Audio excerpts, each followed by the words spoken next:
Boa tarde. Eu fiz um texto breve, mas depois encaminhei as coisas segundo o vosso gosto. Portanto, eu escrevi este texto para introduzir a conversa, não é? E, portanto, ainda é um bocado abstrato. Nós depois nos conversamos. A palavra poder evoca realidades muito contrastadas. Tanto pode designar uma pessoa cheia de saúde, capaz de enfrentar os múltiplos desafios da vida cotidiana, como exprimir a debilidade extrema. Não pode falar, não pode andar, não pode ver, não pode ouvir, não pode respirar. E depois não poder trabalhar. E ao mesmo tempo sentir essas carências. Um hospital mostra esse contraste entre as pessoas que cuidam e os doentes que a ela recorrem, porque reconhecem que nelas o poder de conseguir remédio para superar o mal. Fala-se, por outro lado, da conquista do poder, seja ele económico, político ou religioso, por vias democráticas, legítimas, ou então do acesso a esses mundos através da violência física, psicológica ou da astúcia fraudulenta. Quando é competente e é conseguido por caminhos eticamente legítimos, acaba por se traduzir em formas de serviço público. Quando segue as vias da fraude e da violência, não se destina a servir e a libertar, mas a dominar. A dominação pode ser económica, política, militar ou religiosa. O agregar todas essas formas, como acontece com o poder totalitário. Agora, perguntam qual é o poder de uma obra de arte.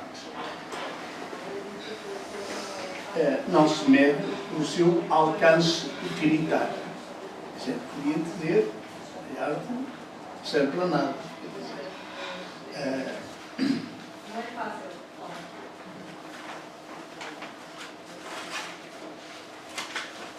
A arte não pode ser utilizada para uma coisa melhor do que ela própria. Ela é um fim em si mesmo. Não é catalogada nas obras de misericórdia também.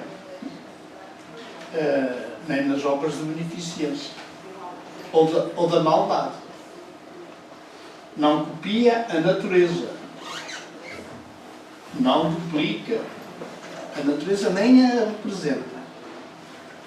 Diz que o poder da arte resulta da capacidade enigmática de certas obras provocarem a ruptura com as evidências convencionais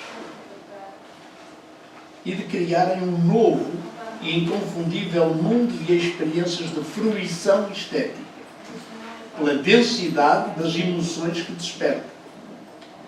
Quando se insiste que essas obras não copiam a natureza, não a duplicam, não a representam, procura-se destruir as ilusões que as próprias reconfigurações das obras artísticas podem ocasionar e que impedem o acesso à criação que as torna únicas e inconfundíveis. Quando as pessoas dizem, isto não se parece nada. Ainda bem. A experiência da fruição estética é uma participação no mundo da imaginação criadora do artista. Imaginação liberta, imaginação libertadora. É por isso também a arte é sempre um bocado subversiva. Numa entrevista de Ai Weiwei, artista chinês, ativista, dissidente, preso e exilado, foi-lhe perguntado na revista no sábado passado da Expresso. E a arte pode ser uma ameaça para o poder totalitário? Era a pergunta. Acho que sim. Eles passam o tempo todo a dizer às pessoas que são poderosos. No entanto, só são poderosos porque utilizam a violência e recorrem à força do exército. É um poder feito de armas. Não são poderosos de pensamento, não são poderosos de espírito, não são sequer capazes de nos olhar na cara ou ir a uma escola de arte. Não têm qualquer capacidade argumentativa. E que poder podem eles ter? Quão poderosos podem eles ser? É por isso que a arte é importante. Fala pelo e através do pensamento das pessoas. E não quer saber da violência para nada. A arte tem mais poder do que eles. A arte mostra o poder do pensamento humano, o poder da nossa imaginação. Estou a citar, ou citei, este artista chinês, que está agora a viver em Nova Iorque. A arte questiona o mundo das aparências e suscita obras que testemunham o poder da imaginação criadora, provocando emoções de pura beleza. Onde havia apenas uma pedra de mármore, Miguel Ângelo extraiu a sua Pietà, que não estava na pedra, mas no poder da sua imaginação transfiguradora. Representa em todas as formas de arte este poder de transfiguração, seja no campo da música, da literatura, do teatro, da pintura, da escultura ou da arquitetura. Todas essas formas tiveram, ao longo da história dos povos e das culturas, as expressões mais surpreendentes, e todas suscitam a mesma pergunta: o que é que há de especial nessas expressões que as tornam autênticas obras de arte e lhes dá um poder de sedução inconfundível? Essa resposta deveria surgir daquilo a que se chama estética. Mas esta mesma lida com o enigma. Não existe uma ciência objetiva para discernir o que é e o que não é uma obra de arte.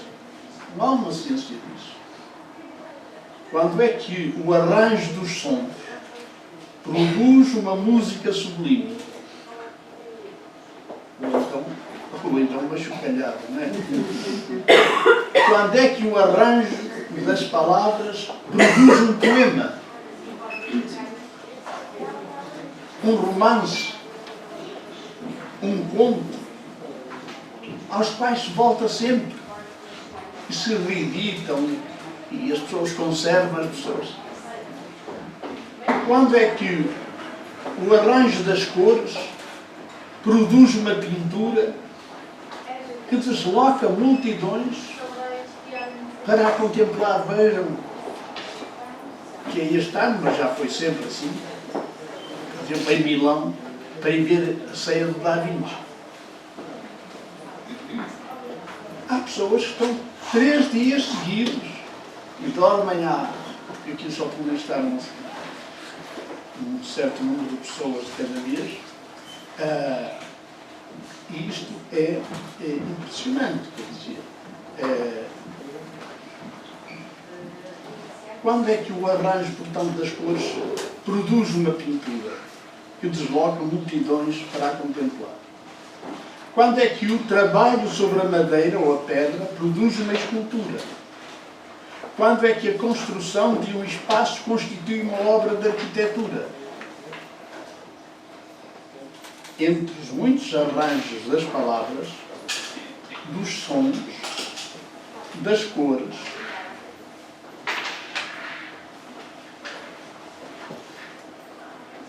dos trabalhos em madeira, em pedra ou metal, uns são considerados obras de arte impressionantes, e outros são considerados irrelevantes, banais, para não dizer pirosos.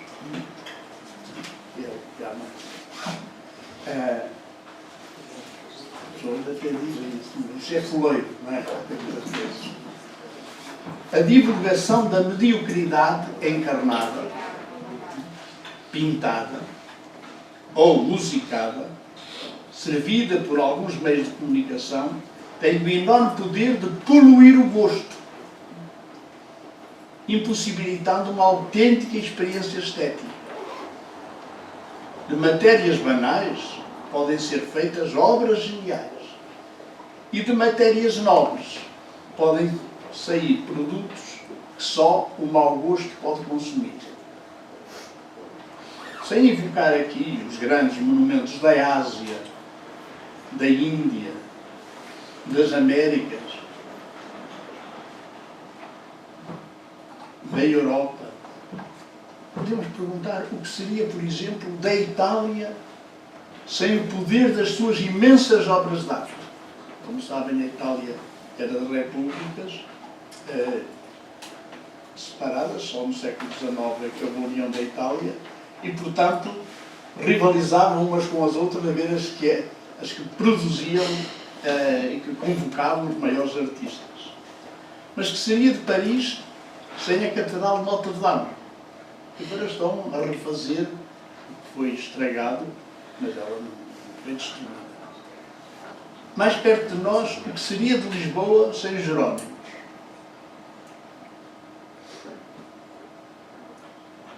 Da Batalha sem o convento de Nossa Senhora das Vitórias?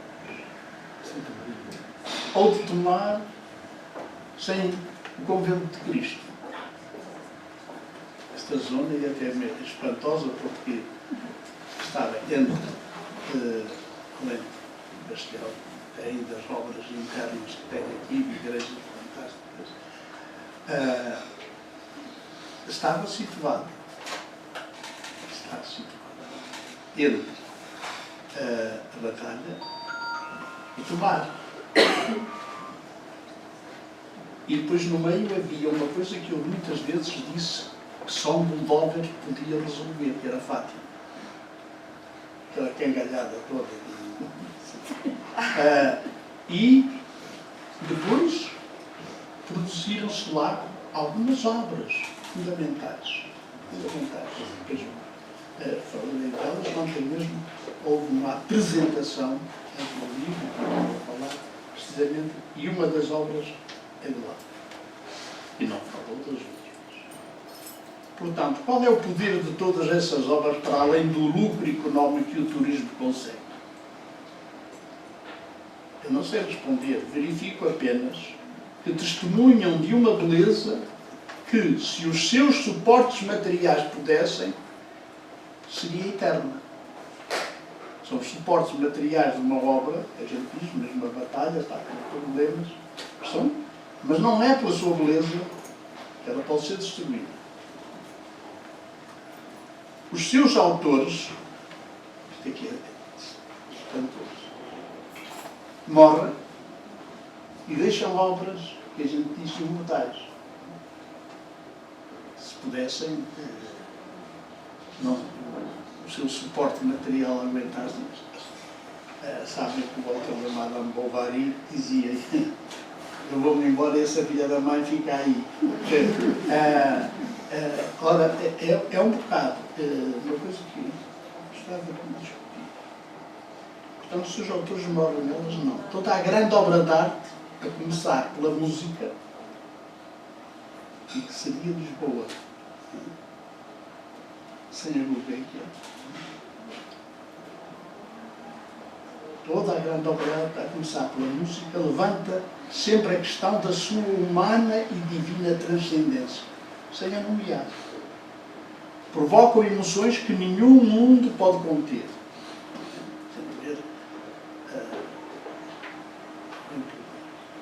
Quem gosta, vá. Ouve. Às vezes for preciso. Às vezes puder. Ou Mozart. E o que é que há ali? A gente depois até só discute os intérpretes, são mais assim, são mais assados. Portanto, elas transcendem o tempo e o lugar. E elas estão num tempo e estão num lugar. Provocam emoções que nenhum mundo pode conter, porque são a reconfiguração de um mundo que excede todos os mundos. Fazem deste mundo um mundo outro. A sua materialidade sugere o imaterial, porque a sua linguagem é sempre metafórica, portanto, de múltiplas significações. Depois um vai ler de uma maneira, outro vai ler de outra, depois ainda outra, depois inesgotável. Inesgotáveis e irresistentes também a qualquer comentário. Dá muitas vezes riso. Por exemplo, São João da Cruz fez poemas admiráveis e os comentários dele teológicos dispensa-se. Porquê? Porque são já de outra ordem, são da ordem da explicação, não são da ordem da produção da emoção. Deixo agora para uma próxima oportunidade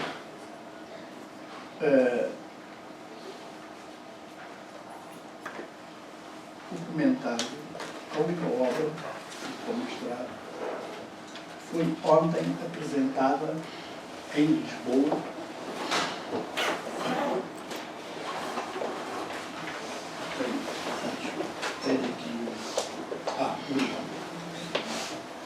Tenho aqui uma capa que é de uma construção de Fátima. A capela, a igreja do convento dominicano de Fátima. Não é o convento todo, é a igreja de uma pessoa que morreu, o Luís Cunha, morreu este ano. Depois, isto é uma coisa absolutamente ligada ao contexto, mas vão ver. Depois eu vou explicar porque é que isto aconteceu.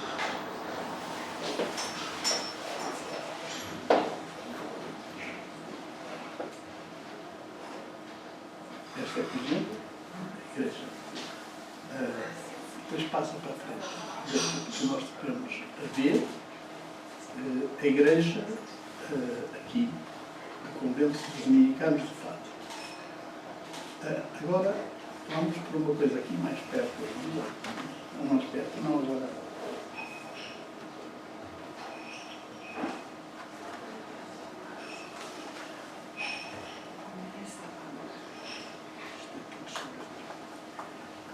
A obra por fora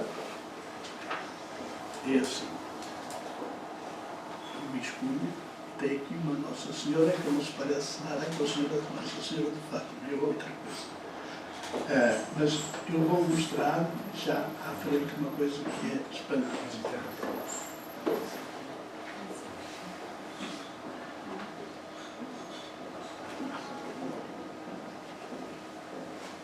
Esta também, o interior dessa igreja. E aqui tem uma imagem também, da igreja também, uma imagem feita pela Senhora. E agora, veja outra página a seguir.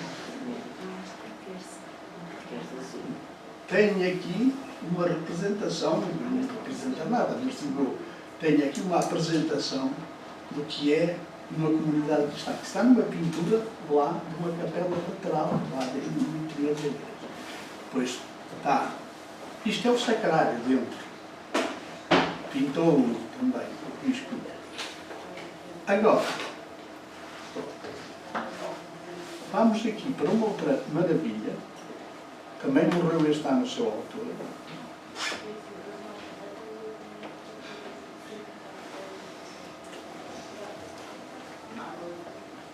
Que é a capela de Aldeia Nova. Está aqui o seu interior, o exterior também está aqui. E depois está aqui uma coisa espantosa. Está aqui, é difícil de ver, mas só quero chamar a atenção para o seguinte: isto é uma coisa lá também muito interior de São Domingos, e vejam uma imagem, aqui que tem pequenina, que agora até está no meu convento em Lisboa, porque estava na igreja e houve uma pessoa lá do sítio que diz: esta não me leva a uma avenaria. Porque ela parece. Mas é uma mulher mesmo do povo, com um miúdo. Mas digam, mas é uma criação fantástica. Mas já estive em Aveiro, porque me atiraram do sítio, em Aveiro, quiseram bater lá, mas agora não vão. Mas eu agora não vou. Porquê? Isto é uma obra que foi ontem apresentada, porque houve uma exposição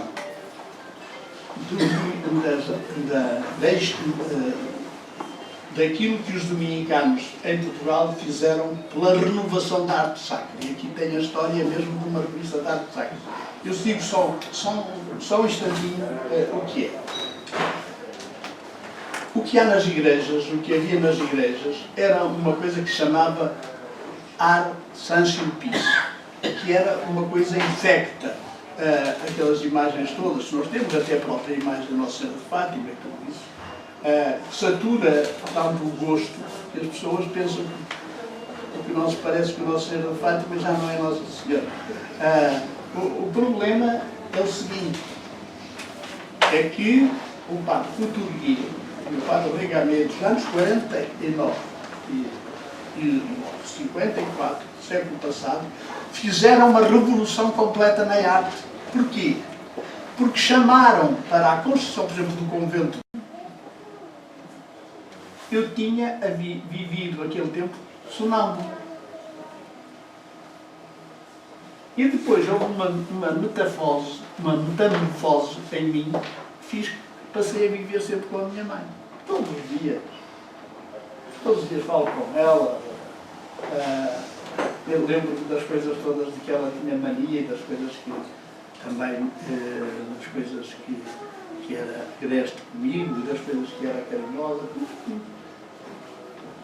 Mas foi uma operação minha, não sei se me faço entender. E, portanto, essas coisas, numa obra de arte, eu acho que é diferente. Numa obra de arte, quer dizer, eu não tenho nada a ver com aquilo, mas aquilo tem tudo a ver comigo. Tem tudo a ver comigo. Mexe comigo, é como eu estou a dizer, mexe comigo. Mexe com a minha imaginação, mexe comigo. E depois, todos nós temos formas diferentes de reagir às coisas. É até interessante falar isso, Frei, porque se a gente olhar numa perspectiva da apreciação, que o senhor comentou, né, da emoção que eu sinto, para uma determinada obra, talvez caiba até a gente entender essa apreciação como uma forma de arte. Porque se eu ler o mesmo livro que o senhor leu, eu vou ter as minhas opiniões e a minha leitura sobre o livro e interpretações, e o senhor evidentemente vai ter uma outra interpretação sobre isso, e isso faz de nós, a gente basicamente reescreveu aquele livro, porque eu assumi a minha ótica sobre ele, e o senhor a sua, a gente pode estar discutindo sobre ele, então nós somos quase como coautores. Existe o autor, e eu estou reescrevendo o livro, eu estou reinterpretando o trabalho daquele autor, e é a minha ótica sobre isso, sabe? Então, caramba, aquilo tem tudo a ver comigo, e eu estou aqui revivendo esse artista, recriando, e talvez fazendo uma possível arte nessa minha interpretação. Eu acho isso uma observação extremamente pertinente, que há uma coisa, uma obra produzida já não pertence ao autor. É para quem a ler, para quem a ver, para quem a sentir, é óbvio. Mas há uma coisa que é engraçado. Eu uma vez, numa homenagem que fizeram não esta última, mas uma anterior, ao Lobo Antunes, eu fiz uma proposta de que ele devia perder os direitos de autor. Porque ele dizia sempre que era Santo António. Desde quando fez uma operação ao cancro e tudo isso, a primeira disse, não só o senhor os dois. Quem me curou foi Santo António. É médico, não é? Foi Santo António, tudo fiz assim. Mas depois, diz-me sempre, este ser humano se não me pertence. Foi Santo António. Eu brinquei um bocado com isso, né? É perder os direitos do autor. Agora, uma coisa é aquilo que diz. Uma obra, por exemplo, eu tenho Os Incuráveis, tenho vários, mas Os Incuráveis da Agostina Bessa Luís está tudo sublinhado. E eu leio sempre. E nunca leio da mesma maneira. Não leio da mesma maneira. Cada vez sugere outras coisas. Porque a capacidade que tem uma obra dessa é sugerir mundos. E uma obra... Vejam a diferença que há entre ouvir uma coisa do Mozart ou do Mahler ou coisa, e uma música chamada música ligeira. É mesmo ligeira. Ao fim de 3 vezes de ouvir já não a suporta. Quer dizer, esgotou-se. Não tinha densidade, profundidade. Depois, há esta obra, reparem uma coisa. Aquele animal dado a tempos imemoriais, ali perto de Espanha, como se vai. Altamira. Altamira. Pintaram aqui. É tão belo como uma coisa última que se possa, não tem nada a ver. Mas digo eu não, nem sequer posso medir a beleza de uma coisa e a beleza da outra. Até sentirei essa coisa, como diz, de formas diferentes, em diferentes ocasiões. Mas há qualquer coisa, esse não sei quê, numa obra de arte, tem camadas, não sei se me faço entender. A gente lê uma vez e vê uma coisa, ou lê outra e vê outra coisa, depois sugeriu outra, depois passado um tempo voltou àquilo. Epá, eu não me dei conta disto. Não sei se me faço entender. O poder da obra de arte é esse poder de camadas de significação. Isso aqui, uma questão depois de letras. Então, eu acho que isso tem a ver com a experiência de vida. Se eu vi uma obra há 20 anos atrás, hoje eu não sou mais aquela pessoa de 20 anos atrás. Então a minha experiência hoje é outra, eu vivi outras coisas, portanto eu vou sentir outras coisas. E eu acho que aí é onde se dá a fruição e a experiência estética, na minha opinião.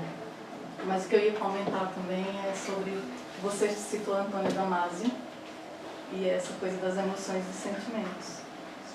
Que o que o Antônio Damasio diz é que a emoção precede o sentimento. Ou seja, eu vejo a obra de arte, primeiro eu me emociono, depois, e aí eu sinto alguma coisa, e a emoção ela descortina o que eu senti. Ou seja, é a forma de mostrar, ou de demonstrar o sentimento.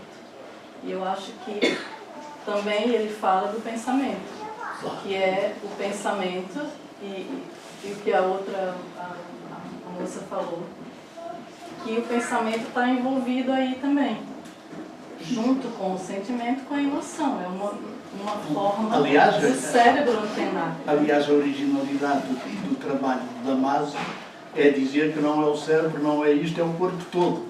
A realidade toda que sente. Isso é verdade. Mas eu tenho uma questão para você, que eu gostaria muito de saber a sua opinião. O que você acha, por exemplo, de uma obra do Bordalo dentro de uma igreja? Quem? Bordalo. Não é Bordalo Pinheiro? Não. Do novo Bordalo, não é? Como? Do novo Bordalo. Sim, do novo. Quer dizer, o novo, mas que já... Sim, estava a perguntar se era Bordalo Pinheiro. Não. Não, porque a obra dele, que são essas obras que intervêm na natureza e intervêm nos espaços, utilizando objetos e coisas que a gente pode pegar e transformar numa obra de arte.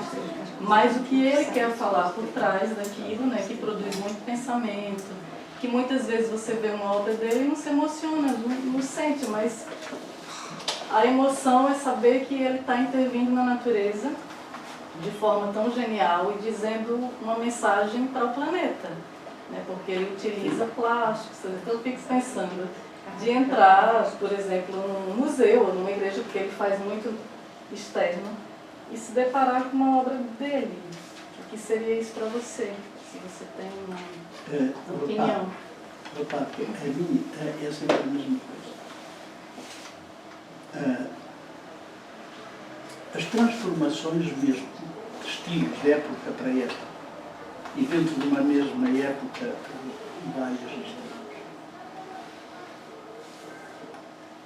É aplicado também pela mal educação. Eu costumo dizer sobre essas coisas, quando agora vivemos numa época animalista, não é? Até o partido político teve votos por isso, mas eu ponho sempre o problema assim. E faço isso desde que era professor de antropologia no ISPA. Estão ali no jardim zoológico aqueles bichos todos juntos há muito tempo. Não foram capazes de escrever, espiam, outros de fazer uma alfabetização uns dos outros. Não foram capazes de deixar nenhum deles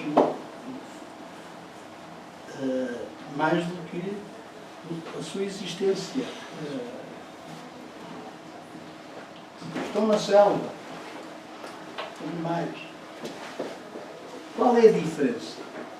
Se forem a medir, e agora as medições fazem, que é uma pequena diferença que há entre o chimpanzé e no cérebro do ser humano. Mas há aquele despertar, não sei o quê, que faz com que um é capaz de fazer as equações do Einstein e o outro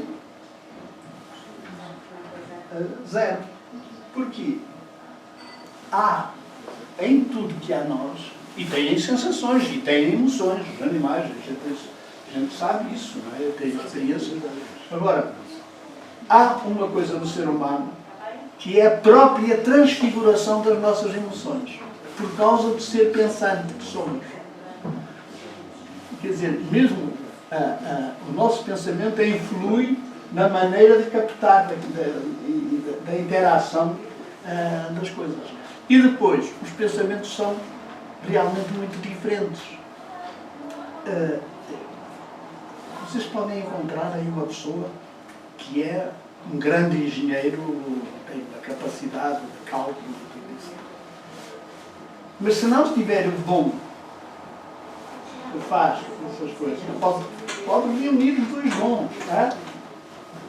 O Da Vinci reunia de engenheiros e tudo, era capaz de tudo, esfolava a mesma pessoa e tal, os cadáveres para ver como é que era. Era um gênio assim. Mas aquilo que fez com que ele ficasse foi aquela combinatória. Ele fez de cores, ele fez de gestos, de desenhos. É um bocado isto, quer dizer, quando dizemos emoções humanas. Podem ser emoções diante de um animal. Quer dizer, o problema de uma pessoa, por exemplo, um caçador. Um caçador, volta ao tempo de andar na floresta, ele sente coisas. O perigo, ele sente o perigo. Ele sente o perigo iminente. O animal sente o perigo iminente. Sim, sente o perigo, mas não é capaz de arranjar uma arte de paralisar os caçadores, senão já tínhamos resolvido muita coisa. Embora os elefantes tenham 200 bilhões a mais de neurônios, né? Está bem, mas digo, mas ao fim e ao cabo, nunca foram capazes de de encontrarem barato, de não serem caçados. É isto, quer dizer, é uma mistura. Agora, isto não quer dizer nada, por amor de Deus, que os animais possam ser maltratados. Claro. Isso é sadismo, isso é coisa. Agora, o problema é também não vamos. Eu conheço pessoas que são amigas, têm um animal ou têm um cão, estão nisso, e quando têm problemas, perdem a amizade das amigas, tudo isso, não querem falar, não querem ouvir, porque para elas ficaram coladas. São fenómenos que a gente também não sabe perceber. Mas havia ali uma senhora atrás. Sim, primeiramente eu gostaria muito de agradecer a vossas palavras aqui. Foram sábias, muito bonitas e inspiradoras, né? Dizer que, na minha percepção, a arte, ela tem essa generosidade que o Senhor colocou, essa espontaneidade que o Senhor colocou muito bem, essa verdade que o artista, quando ele, dentro de si, ainda é um projeto, ele coloca essa verdade e ele transpõe externamente para outra, ele expõe, né, para outras pessoas, ele expõe essa verdade e alguns então emocionam-se, outros não, porque aí vem do repertório de cada pessoa ao reinterpretar a obra, certo? Então, a arte, ela tem essa generosidade, né, ela nunca pertence ao artista. Ela é um estado quando dentro do artista, dentro do seu olhar de observação. De observação ao ouvir, ao cheirar, em todos os seus sentidos, ao degustar, e quando ela transcende a verdade, e aí então ela é oferecida na sua verdade, e aí então interpretada ou de uma forma e feita uma releitura, aceitável ou não, por quem a observa. É brasileira? Sim. Leu a obra O Grande Sertão Veredas. Sim. Para mim, eu durante um tempo fiquei sem fôlego depois de ler aquilo, mandaram um resumo, vamos certo. Já me prestei várias vezes e já perdi, já tornei. Porquê? Porque aquilo desconstrói, quer dizer, como se fosse linguagem do sertão, não é? Há lá um teólogo, Jagunço, que é um grande teólogo, mas aquilo tem, ao nível da linguagem, ele cria uma outra coisa, mesmo na construção da linguagem. E muita gente não entra. A gente não entra. Lá, eu tenho amigos que dizem, não entra. E eu creio que era preciso a paciência. Eu acho que é uma obra que exige preço de paciência para quem está com aquela nova sintaxe, não é? Isso parece-me que é algo que ele legou, e vejam que no Brasil depois, na Alemanha, traduziram aquilo para o alemão, não sei lá como é que conseguiram. Foi traduzido para o alemão, foi traduzido para o Brasil, nunca percebi como é que isso é possível. Que é uma obra genial, quer dizer, O Grande Sertão Veredas, do Guimarães Rosa. E com uma linguagem muito peculiar dele e daquele lugar. Mas Mas se tiveram paciência para ler 2, 3 vezes, 4 vezes, depois aquilo é a sua paisagem própria também. É essas coisas que eu não sei, que também há uma coisa, que é a educação do gosto. Porquê? Porque nós temos o nosso gosto também poluído. Pelas coisas que lemos, pelas coisas que fizemos, nós não temos uma coisa assim de estarmos de chapa de caras com a obra. Quer dizer, nós estamos também povoados do mundo. Mas também estamos povoados, por exemplo, quando começou a arte abstrata, as pessoas dizem com o que é que se parece aquilo. Eu dizia sempre, olha lá, com o que é que se parece uma música? Não tem referente. Não há referente. Numa obra mesmo renascentista, muito figurativa, o que faz com que ela seja uma obra não são aquelas feições. Pode-se visitar, é que mais precisa. Há ali um despertar do mundo. Mas é necessário também haver, e por isso eu gostava muito na Itália, porque levavam os adolescentes a estudar história nos museus. Estudavam a história no meio da beleza. Quer dizer, agora nós temos poucos hábitos, por exemplo, do museu. A gente queria ver, estar e gostar. Porquê? Porque todas essas coisas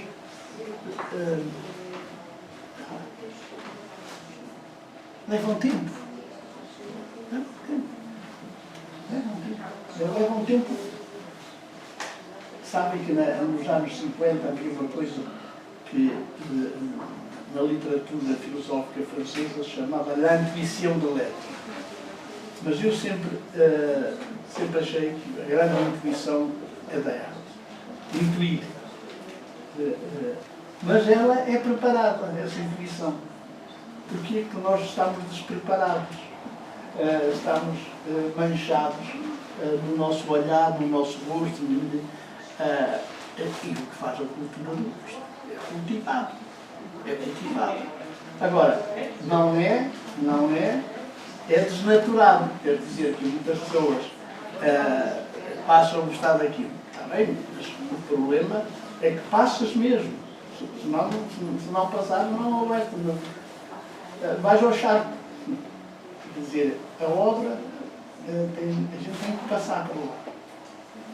Porquê? Porque ela passou para cá. Mas nós, para de novo fazermos o circuito, temos que passar para lá.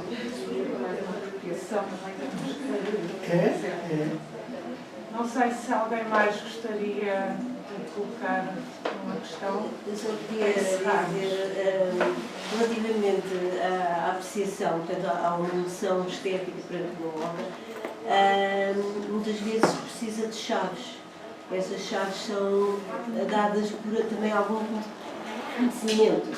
E, portanto, eu lembro da forma como eu passei a apreciar, por exemplo, as naturezas mortas. Eu passava por um museu e as naturezas mortas eu passava sempre à frente. Não dizia nada. Aquilo podia estar muito bem pintado, ser muito hábil, o pintor, etc. Mas aquilo não. Eu digo, como? Não me dizem nada.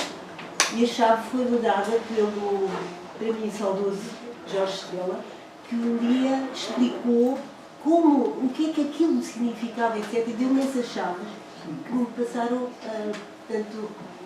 a dar a capacidade de apreciar uma coisa que para mim era neutra e era pelo possível. E também, muitas vezes, essas chaves não são dadas na época em que são produzidas as obras.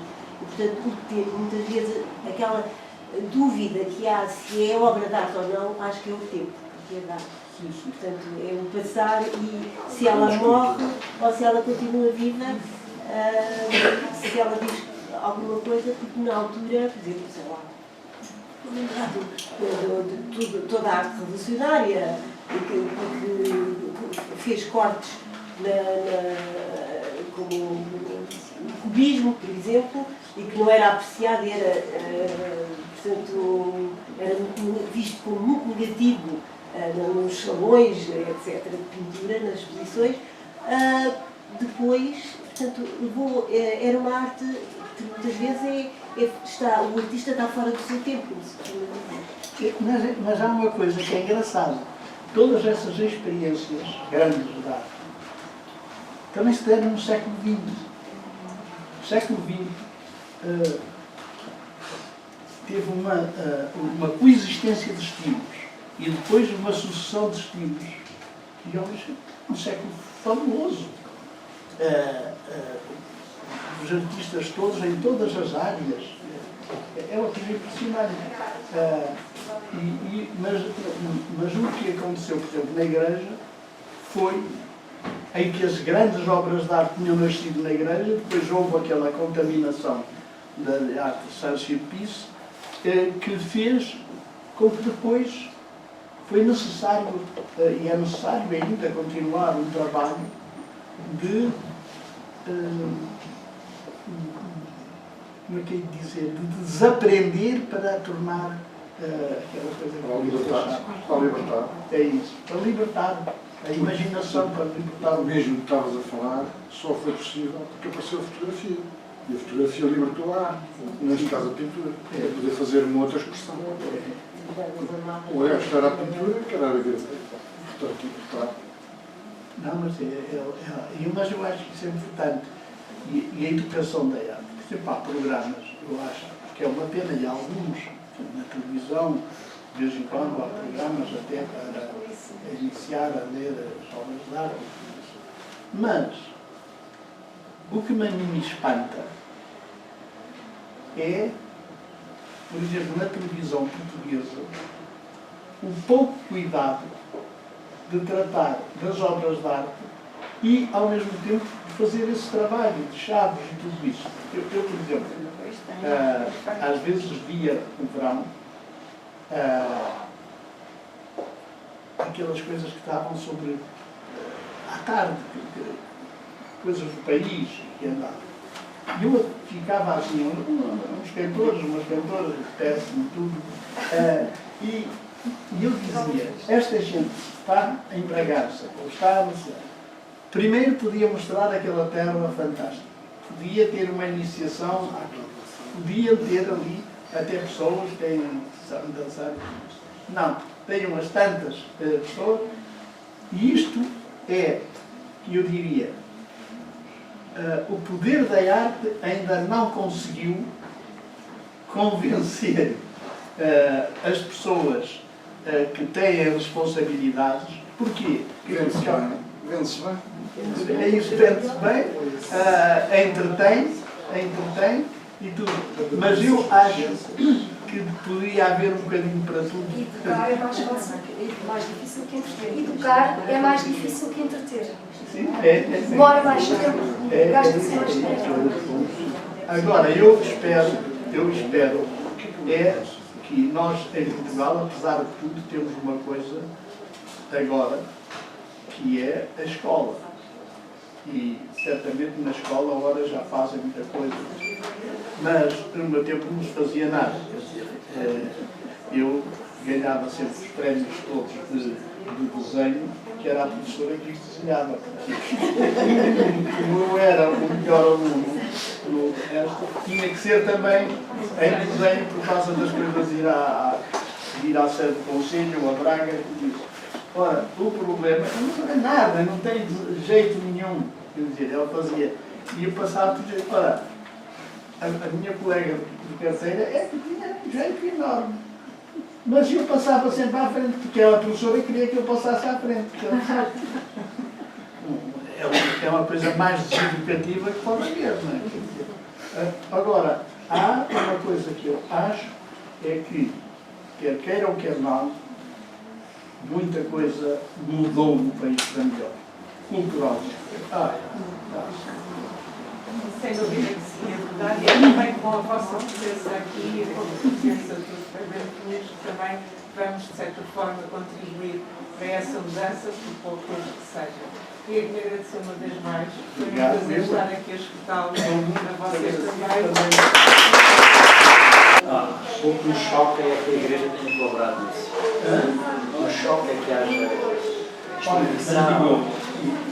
Eu peço desculpa por estar a tratar.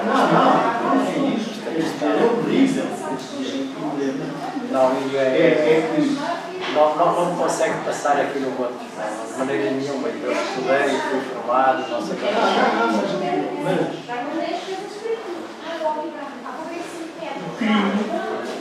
É sempre crime.